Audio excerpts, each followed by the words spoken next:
Hi, this is Koiro with a short video for you.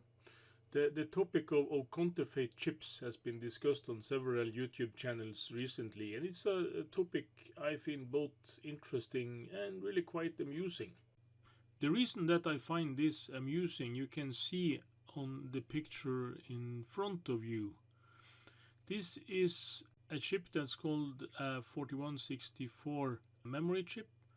This is an MN4164, and the most observant of you will probably notice that there is something really wrong with this picture. And as a clue, I can tell you, count the legs on this chip.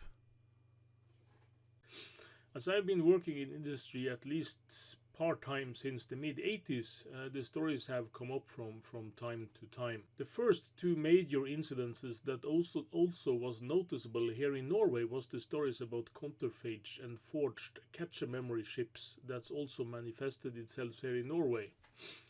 This was at the end of the 486 area. The boards was actually equipped with plastic chips instead of real cache chips. And this was because the cache chips was really expensive and someone was trying to make an extra buck. So what they really did, they was just changing the code in the BIOS so that the BIOS reported that the cache was installed when you started the computer, but that obviously was fake. Cache memory is static memory chips. They have a rather complex internal structure, and a lot of these chips actually failed during production. And someone was trying to make an extra buck, so it was real chips. They was not functioning. They was placed in the board, and the cache controller was just disabled. So it was real defunct chips, not the plastic ones. So there were actually at least two variations of this scheme. During the years, there has also been several occurrences of shortage in the supply chain of DRAM chips, and it was also this common thing that when the market was changing, the memory producers couldn't keep up, as it was with the launch of Windows 95, where the memory requirements actually doubled overnight. And it was coinciding with the manufacturers shifted their production from 4 to 8 megabyte modules to 16 to 32 megabit modules. Due to the stiff competition in the 4 to 8 megabyte market, the prices was so low that a lot of producers actually closed down their factories before the new lines was complete, or they went out of the memory business altogether. It was not profitable for them, and they couldn't keep up with the Korean manufacturers. To give you an example of this, I will point you, among other things, to this Wikipedia article about chip famine. That means shortage of chips. And you had this in 1994 because they was changing to higher density memory chips. And the most noticeable thing you have to notice here is that many batches of integrated circuit were discarded due to manufacturing errors. And what happened when the prices was soaring was that a lot of these marginally functioning chips was actually hitting the market, because the workers seems to make an extra buck by selling the chips that was marginally passing the quality test. And there also was several other causes for chip shortage. In 1993 there was this fire in a resin factory that made the resin that encapsulated a lot of the chips. So in 1993, 1994, and when Windows 95 was introduced in 95, there was this almost continuous up and downs in the memory market. And in this area, a lot of these night shift chips entered the market, and you really had to test memory before you sent out a computer.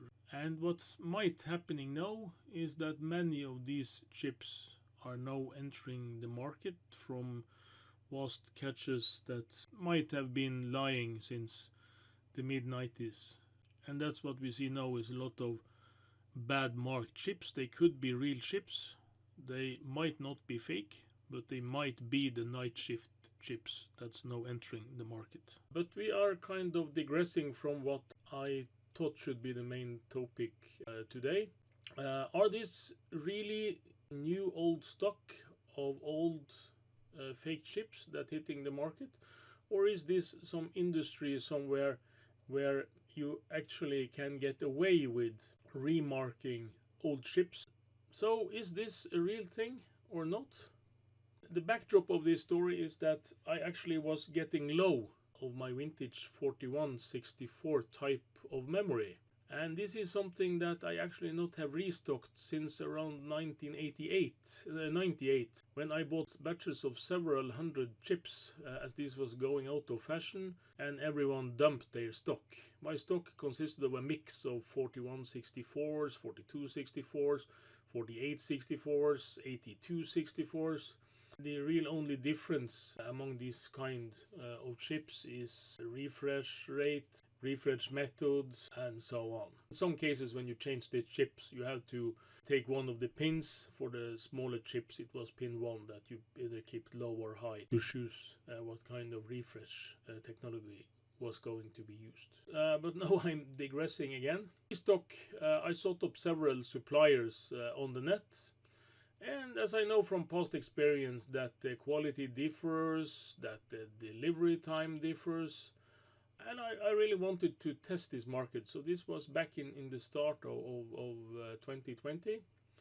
And I bought a batch of 10 chips from one supplier and 5 chips from another supplier. And I also bought 10 chips from a third supplier. They actually never showed up. And among the Chinese suppliers, the most common chip in stock seems to be the MN4164. Which implies that the chip is manufactured by Matsuhita, which is the mother company of Panasonic. The other brand I bought was KM4164, where the KM implies that this is a Samsung chip.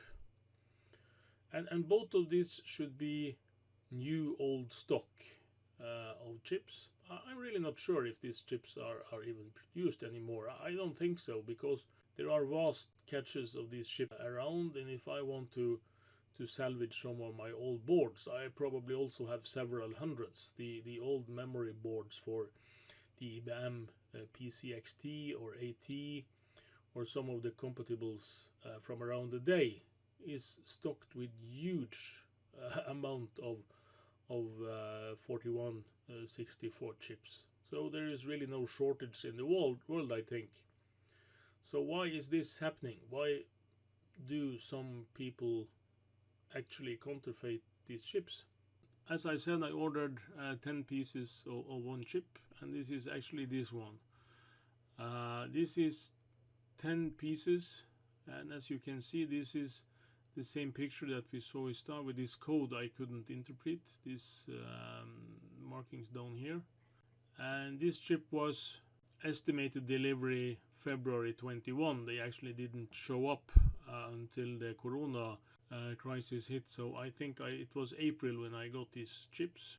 And I also, in the same order, ordered this KM4164, but just 5 pieces. And they arrived about the same time, I think. This is a close-up of 2 of the chips that was in the order. I ordered 10 chips, and the 10 chips was all of the National or Matsuhita make. Yeah, the close-up is not very good. This is a shot taken through my USB microscope, and it's a little bit low on contrast. The chips themselves are MN4164P -15A. That means that this is a 150 nanosecond chip. It's stated here that it's made in Japan, and they have the same markings here. And this chip here, which is the bastard with only 7 legs on each side, and in this close-up you can clearly see that this is not a 16-pin chip with just broken off legs, because the legs are centered. So this was originally a 14-pin chip. And you can also see that the printing is exactly the same, but you can see the notch here. This is much shallower than this notch that goes further in.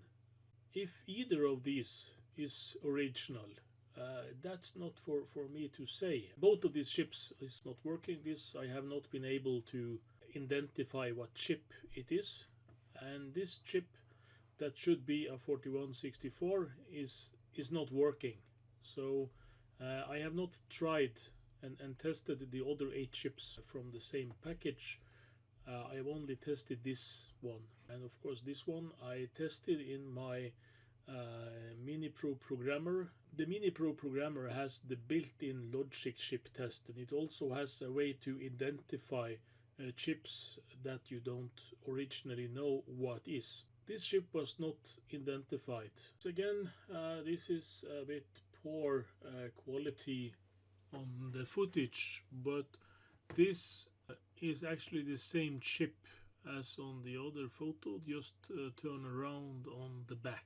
And here you can see something really strange. This is the chip with just 14 legs. It's stated Portugal as the land of manufacture. And actually Portugal was a large chip manufacturer in the 70s. They had this huge factory for, among other, Texas Instruments, where they manufactured a lot of logic in TTL logic and so on. I'm not familiar if they also produced memory or other stuff there, but Texas Instrument was never a large producer of memory and only had special products as far as I know.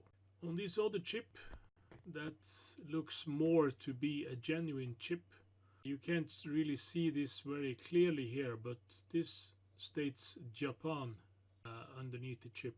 And I have checked the other chips that was in the same shipments. They look about the same as this one. It's not totally the same everyone, but most of them look almost exactly like this one.